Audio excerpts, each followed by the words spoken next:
For analysis on climate policy, as well as the latest indictment of former President Trump, we turn now to Brooks and Capehart. That is New York Times columnist David Brooks and Jonathan Capehart, associate editor for The Washington Post. David, Jonathan, good to see you both. Hi, see you. All right, I wanted to revisit a quick look at Williams' report there, because one number really stuck out to me, and I want to get your take on it. When Americans are asked about whether or not climate change is a major threat, overall about 56% say yes, it is. But when you break it down into partisan lines here, this is among Republicans, only 28% think it's a major threat. 37 say it's a minor threat. 33 don't believe it's a threat at all. David, there's a little bit of a chicken and egg argument here. Republican candidates aren't talking about it because people don't think it's a threat. But if they talked about it more, would people think it's a threat? I think so. You know, I'm old enough to go back to John McCain and Lindsey Graham 20 years ago, who proposed a big climate change bill. Back then, you had Republicans and Democrats both with climate change proposals. Back then,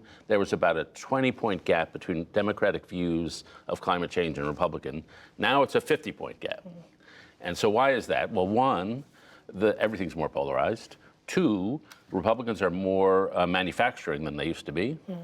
And three, and I think most important, it's just become a sign of political machismo that whatever if polite opinion says A, then we say Z. And so drill, baby, drill is a way to offend the elites.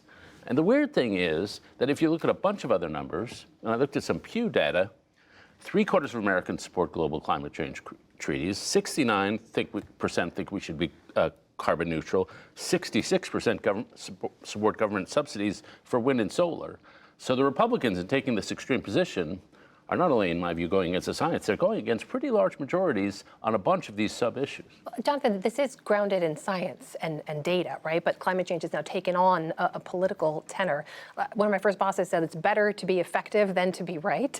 So can anyone, Republican leadership, find an effective way to convey that message to their electorate? I don't know. I'm talking about chicken and egg. You know, they're so worried about primary challenges and looking like they're bending to the woke, the woke crowd, that they won't do things that are affecting their own constituents in real time. I don't remember, and you stole my line because I'm old enough to remember John McCain and Lindsey Graham being the Republicans helping to lead the charge to be serious about climate change. And yet this summer we've seen spectacular stories, and bad spectacular. The ocean off Florida above 100 degrees, heat domes over various parts of this country, but also Europe and Asia. The wildfires that are turning cities orange because of the smoke blowing from Canada, not to mention the wildfires burning from Portugal to Turkey because of the high temperatures. So if the politicians don't think that it's something that needs to be addressed, there are people, their own constituents, are living through it right now. A topic I'm sure we'll return to. It may not be a big election issue, but we know Mr. Trump's ongoing legal issues will certainly be a big issue in the next election. As we should remind viewers, he was indicted again on federal charges this week, this time for his efforts to overturn his 2020 election loss. Today, online, he alleged those charges are what he calls election interference. He called them fake charges filed against him by the corrupt Biden DOJ. He says that they waited and waited until he became dominant in the polls. David, what strikes me is 3 indictments and 78 felony charges later. It seems like those indictments and charges are actually fueling his dominance. Oh, for sure. When I look back at the political year, I think the Mar-a-Lago raid was a turning point, and that he's gotten stronger and stronger. And he's not only dominating the Republican field, he's stronger right now against Joe Biden than he was at any point in 2020. So his political fortunes have risen and risen. We still got to do this. I mean, the one thing that I'm impressed by about this current indictment is, first, it goes at the core threat here. Donald Trump does a lot of bad stuff, but the threat to democracy is the core threat. And so that puts this front and center. Second, this indictment rises organically from all the other indictments that have been brought against all the January 6 people. So they started with the foot soldiers, they moved up to the Promise Keepers, and now they're going to the top. But it's the same sorts of charges, it's very conventional, and it just flows organically from the indictments that have already been brought. So it seems reasonably legitimate to me. Telling that to the mass public who are cynical and distrustful that, don't worry, most things are pretty fair in this town, that's not really a good story that a lot of people believe. It happens to be something I generally believe. Jonathan, what do you make of that? I agree with David on this, but also because this indictment the two others we've seen, and maybe the others that to come, is one that is easy to understand, but also the American people understand this because they witnessed it with their own eyes, even though insurrection is not part of the charge, but they watched all the things happen in real time that led to this indictment. They've read the stories, they've read the tweets, they've seen the news accounts, however they're getting them, and this will be a trial. This will be a case that they will be able to follow in the same easy way that they did the January 6th hearings. The only difference is that they won't be able to see them. In terms of how it plays in the Republican field, we should note that there's only a minority of fellow Republican candidates who are saying that Mr. Trump shouldn't be running. Most of them are echoing his claims that there's been a weaponization of government, that this is a political witch hunt. That includes Florida Governor Ron DeSantis, who just today in Iowa was asked about the charges and said he believes they're politically motivated.